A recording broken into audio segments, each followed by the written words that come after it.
Yeah, well, it's been a long time coming. Yeah, exactly. You said it, I've said it. He must know, he's not stupid. I just don't want it getting back to him that it came from us. Hey, no, Jenny. You're not backing out on me now. We're in this together. It's gonna work. We'll get him. I've made the cake, you're on the balloon. I've got no idea how old he is. 40? 17? Yeah, ready. Okay, coming back. In 5, 4, 3... Welcome back to the National Nightly News. I'm Megan Roos. Now it's time to take a trip around the country to hear how the lockdown might impact the nation from some friendly faces. Joining me are respected academic Katie Brightman and author of Alan James's Kites, Alan James. Thank you for joining me. It's a pleasure. Thanks for having me, Megan. Thanks, Megan. It really is a pleasure, Katie. I enjoyed our little heated encounter. I wish I could say the same. So first off, Katie, how are you coping? I'm holding up okay. The lockdown directive was so sudden that, like many people, I haven't been able to get home. Oh no, what happened? I was staying at a hotel after an international policy convention, and we had a particularly heavy night out. You know what economists are like. Notoriously hate splitting the bill. And I overslept, and as you can imagine, I've been here ever since. But there are certainly people much worse off than me. Exactly. My tour has been cancelled indefinitely, and I've had to refund every single ticket, even the cheap seats. Oh, Alan, I'm so sorry to hear that. Yeah, people are being quite rude about it. They don't seem to realise I've already spent it filling the beach house with beef. The crisis claims yet another victim. So, this is just a reminder that my book, Alan James's Reich, is now available in paperback. Unbelievable. What was that? You're unbelievable. So, Katie, how do you think this might affect the economy? Should we be worried? Very, Megan. Not to sound dramatic, but this could be catastrophic. Unemployment has skyrocketed and, frankly, it will be a miracle if a lot of businesses can survive this. There you go, scaremongering again, spreading this latest liberal hoax. That's what they want. They want us quiet. Shh. They want us compliant. And they want us inside. A hoax? How on earth can you say that, Alan? Well, I haven't actually seen one of these supposed toys. Have you?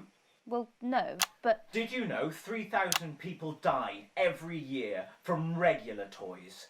That's a lot of people. And this is no different. You're just as likely to be hunted down by a yo-yo or a tennis racket. He makes an excellent and persuasive point, Katie. Don't listen to her, Katie. The press are the enemy of truth. She's agreeing with you, Alan, you absolute shit! Well, then I must be wrong. Alan, are you now recanting your statement that these toys aren't dangerous? People are saying they're just like normal toys, and that simply isn't true. Corrupt media lies. And Katie, how do you respond to Alan's claims that Mrs. Snugglehugs might be dangerous after all? I suppose I guess I'm agreeing with him. Thank you, Katie. I appreciate your support. A lot of folks are saying this Mrs. Snugglehug situation will all blow over, but it won't. Yes, right, exactly. We need decisive action from the government. We need huge financial support to protect our workers and our businesses. We need to support the vulnerable, and we need to repent. Exactly right, Katie. We brought it on ourselves with all our liberal indulgences like art, cake and healthcare. We need to act now and begin sacrificing our firstborns, or as a push, a beloved family pet. Absolutely, Alan. If we can all successfully come together as a community and perform the ritual, hopefully we will appease the great ancient. Katie, could it be any worse? Luckily, over the past few years under Advance, they've invested heavily into health, so the system can actually bear the strain. Is it lucky that the Llama Lords have unleashed a horde of man-made monsters on its own people to conceal the enemy within? Will you just stop for 5 fucking seconds? The Global Alliance of Fish People are amassing an army amassing an army to kidnap our children.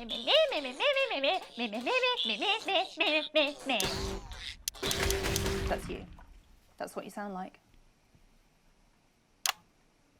But Meh. I Meh.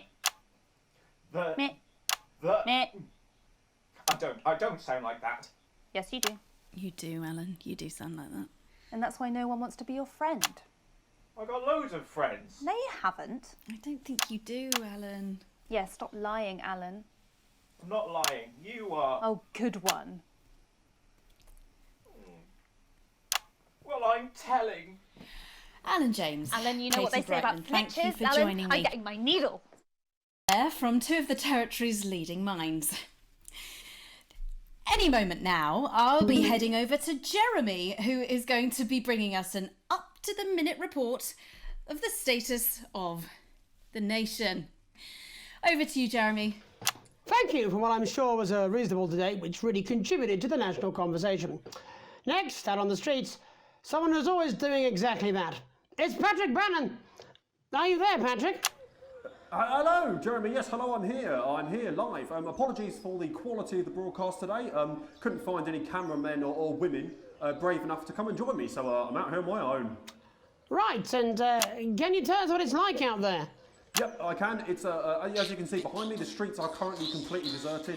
For my question, Jeremy, is just how long? I mean, could there be danger lurking just around the corner, waiting to end the fledgling career of this young, promising journalist before his full potential is even realised? Will he die, underappreciated by management, and frankly, if you ask me, very, very much underpaid? I don't think there's any danger of that, Patrick. What's that on your jacket there? Oh, that's actually a sponge. What I've done here is made a snuggle-proof jacket, Jeremy. The network didn't bother sending me any PPE, so I've been forced to improvise. In fact, showing the sort of resourcefulness that would make me an ideal candidate for, I don't know, for example, an anchor position starting whenever they'd like. From your point of view, Patrick, just how safe are our streets? Not safe at all, Jeremy, not safe at all. I'd recommend people staying inside, following government advice, and not putting themselves at any risk at all. Unless, of course, like me, it's for groundbreaking journalism reasons. Mm-hmm. And just where are you, Patrick? I'm in the street, on the street. Which street? I think I'm struggling to hear you, actually, Jeremy, there. Which street? Which street are you on? Oh, which street am I on?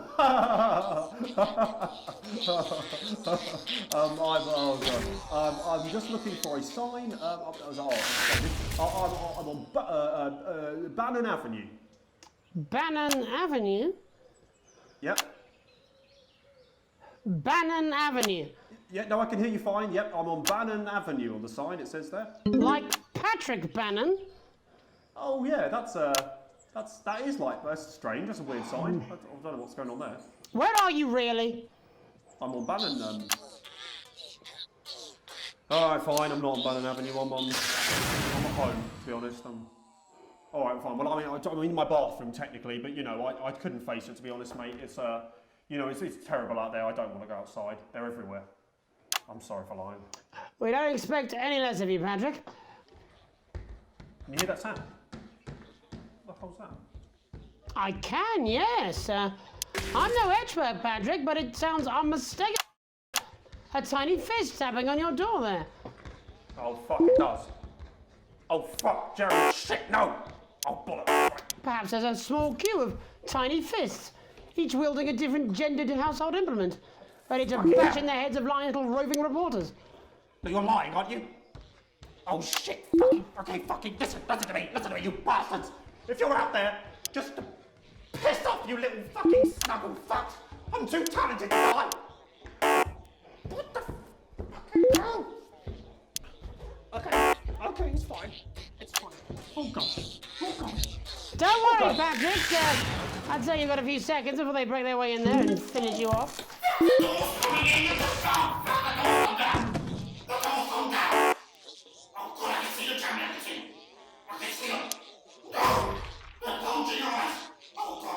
What do you see, Patrick? I see only the devil. I see only Satan. Oh God, no! They're coming to malicious. They're coming after. No, you fucking little shit.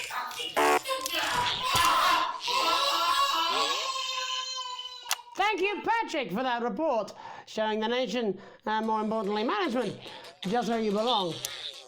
It's time for another break, but when we come back, we'll be hoping to take your mind off the world for a little while, and who knows, maybe even bring you a few smiles. Join us after this. You're damn right. Yeah, I had them delivered. Yes, to Bannon Avenue. Alright, mate. Dave here. I've run into a few problems getting back, although not as bad as yours. Looks like you've got one loose in the studio. Whack it on the head if it gives you any trouble. It's pretty bad here too, mate. They've got on board. Captain's down. Worse, chef's down and we're out of rum. Not sure I'm going to make it to sobriety or dry land. If I had a missus, I'd ask you to tell her that I love her, but to be honest, I've kind of pissed my life away, mate. Still, at least I'm outdoors, eh?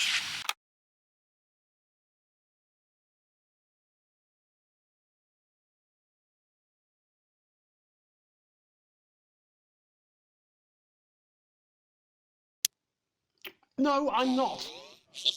I'm not going to. No, you're being a child. I'm not. I'm not. I'm not. No? No? Oh, 5, 4. Welcome back to the National Nightly. Well, welcome back anyway. We know isolation isn't easy, so finally tonight we have something a bit different for you.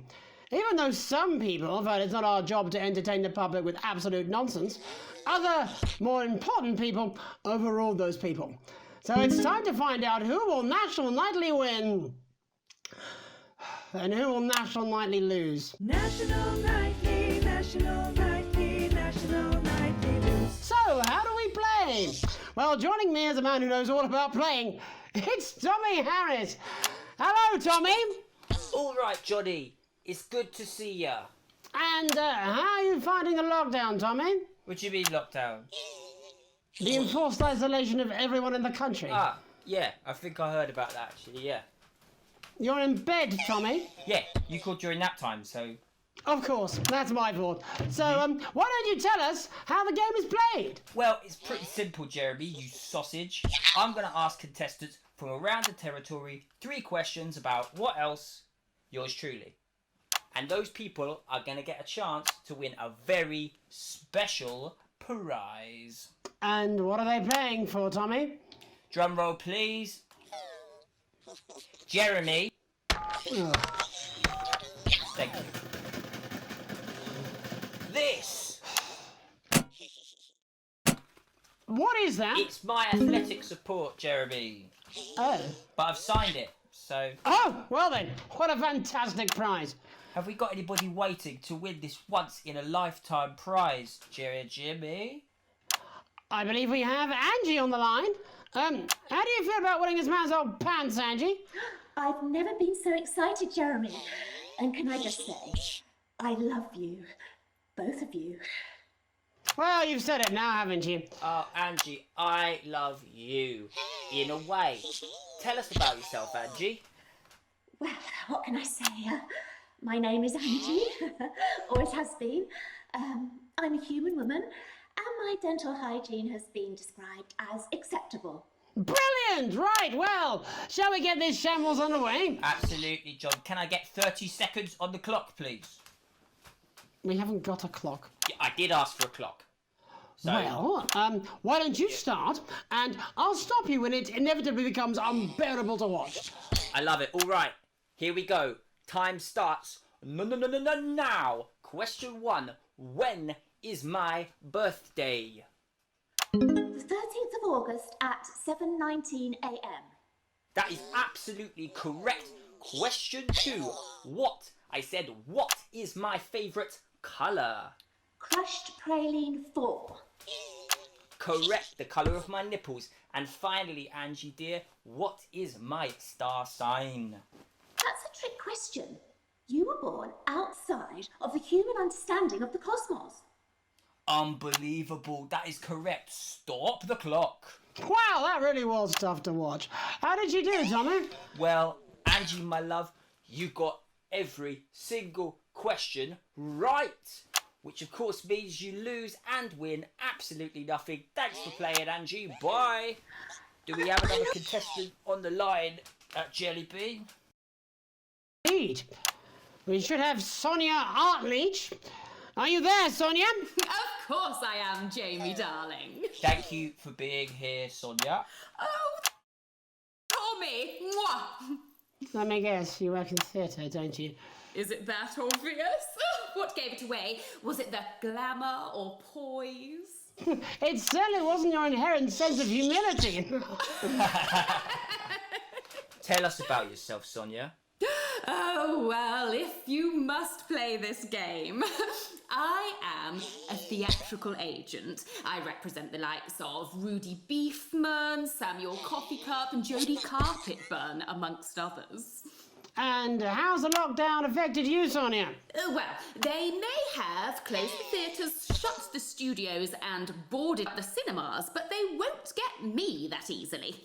How are you managing without any work?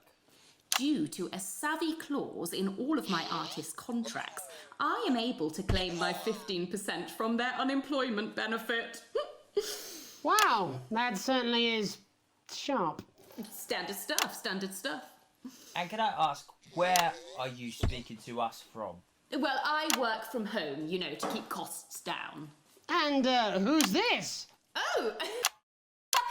You know, when they gave the order, I was actually mid-meeting with a client, so we've been isolated together. No fucking way! What the fucking fuck? Is that Tommy Harris? I'm a huge fan. Can I just tell you how bloody brilliant you are? Actually, Jeff, we're about to play a game, aren't we, Tommy? We got time. Well, if it's not too I think I am in love with you, Mr. Harris. No, it's not too bold. That's all right. Hey, I'd love to show you some of my stuff. I've been working on some new shit. Well, at least you're already aware. During lockdown, we've been workshopping some of Jeff's ideas for much younger children, haven't we? People still let you near their children, do they? Yeah, that's right. Yeah. I've been developing some shows for younger children. Well, we'd love to see it, wouldn't we, Gerbil? Absolutely dying to. Right, so, what do kids love? Timely child support payments from their absent fathers. Shallow and overproduced musical numbers? That's right. Animals! So, I'm trying to address the things that kids need to know, but through a medium that they'll understand. Do you understand? I think so, yes. Jeff's one of my best, aren't you? I am, yeah. So, the first one we've been working on is called The King of the Jungle's Mortgage Repayments. It's about a lion who's having problems with his interest rates. I see. Does he have a broker? He does, yes. He's a porcupine. How did you know that? Well, your work is universal, darling. It speaks to people. I'm going to say something to you, mate. I think you're onto something here. Oh, the bear, Oh, do the yes, right. This one is much better. So, this one tells the tale of Mr. Bear. Now, Mr. Bear is a very sad bear, because all of the other bears don't think that he'll amount to much, and they tell him that his plays are lazy and derivative. I think you're onto something there. Now, Mr. Bear is a tragic figure. Picture this. He's at his lowest ebb. The trees are closing in. He can't even face his salmon, can he? No. But then he meets someone that will change his life forever. This is fucking gripping. That's right. He meets a wise, old octopus who takes him under his wing and says, "No, Mr. Bear, don't be sad. You're not like all the other bears.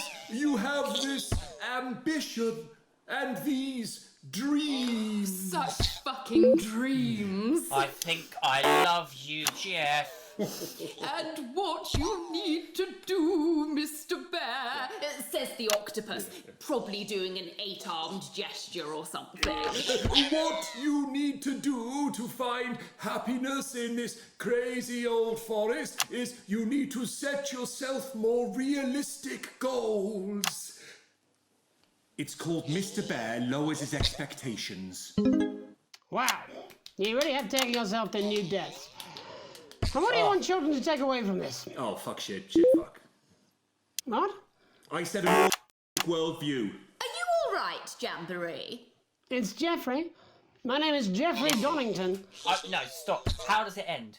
We need to know how it ends. Well, all the animals learn a thing or two about inevitable mediocrity. And Mr. Bear settles down near to his parents' cave, stops trying to make his band happen, and he goes into bear telemarketing. Becomes a bear maths teacher. Oh, and we end... We end on a big musical number. Oh, there's dancing. It's very repetitive, so it's catchy but not too challenging. Well, if you like, I could go and get my boombox. Yeah, do you know, I might be able to... Hang on, can we get Angie back? Why not? The more the merrier, as they say at orgies. Right, I'll just fill then, shall I? Coming up in a moment, it's the world premiere that nobody saw coming. Lights! Or wanted. At all. Right. I can only apologise in advance for what we're all about to... endure. You turn this shitting thing... Well, there's all sorts of creatures down on Dangly Doodle Farm. Like wise old Mr. Octopus with way too many arms. There's Mr. Pig and Mr. Cow, they're always in good moods. But that's 'cause they don't know they'll soon be sliced up into food. Mr. Bear, what's that over there? That's where your hopes go to turn into despair. Mr. Bear, what's that over there? That's where your dreams go to die. Mr. Raccoon wants to go to the moon. He'll end up as a bus driver soon. Mr. Porcupine thinks he'll read the news at 9. He'll end up as a janitor who stinks of turpentine. Mr. Tiny Mouse thought he'd own a massive house. Ended up in a bedsit where he can't control the louse. Mr. Horse thought he'd go into professional sports. Now he's an alcoholic and he's on his third divorce. Mr. Bear, what's that over there? That's the place your life becomes an endless questionnaire. Mr. Bear, what's that over there? That's where your hopes go to die.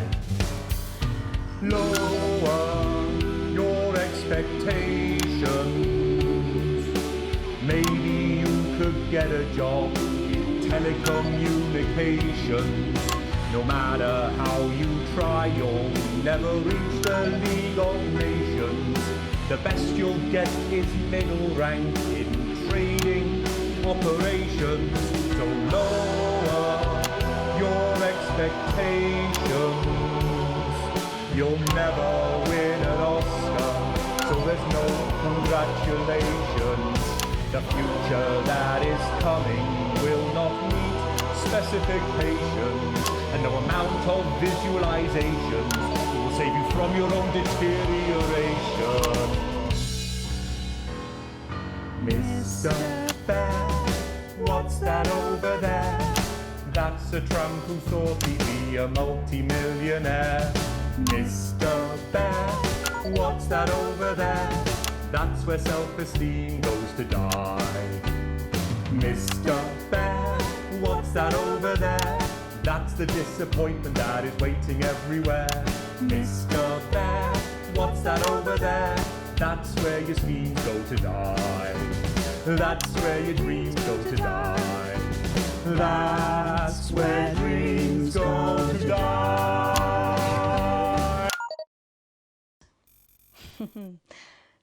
Well, I'm sure we'll all still be singing that tomorrow morning.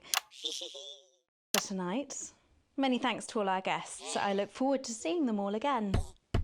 Eventually. But before we go, Alex, I wondered if I might have a word. You see, I've had my eye on you, friend, and I've got to say I'm not liking what I'm seeing. You keep letting me down, chum. Playing it safe.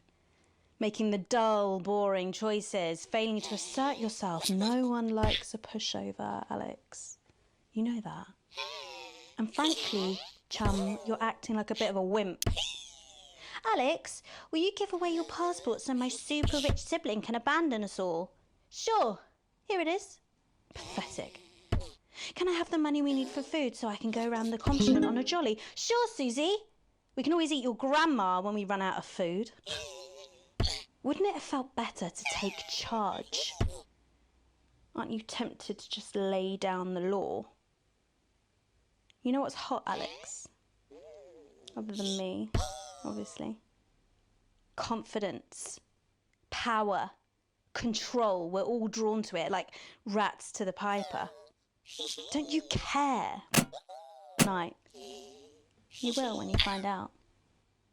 Look, far be it from me to try and lead you down the dark pathway, although sort of is my whole raison d'etre. But imagine, just for a moment, that none of this was real. It was just some stupid game where you could just do it all over again if it all went wrong. Imagine if Sam and Charlie and Susie were just characters. Wow. Think of all the fun you could have. Just being bad, you know, for the hell of it. My name's Megan Wolf. Have an evil night. Ugh. Jen, I'm just gonna go smoko, okay? Can you get Bozeman on the phone? Babe, I don't care if this is a dream, a bad trip, or a shock-induced coma. I did not sign up to be dressed like a slag, doshing out wristies for a 20. All right, I'm a professional news anchor, not a fucking bogan. It's bad enough that he makes me do that unconvincing accent the whole time. I mean, look at this. My skirt's so short you can see my Jew. Alex. Wake up, Alex, wake! Why don't you wake up? Wake up! You fucking Wake up, Alex! Alex! Wake up!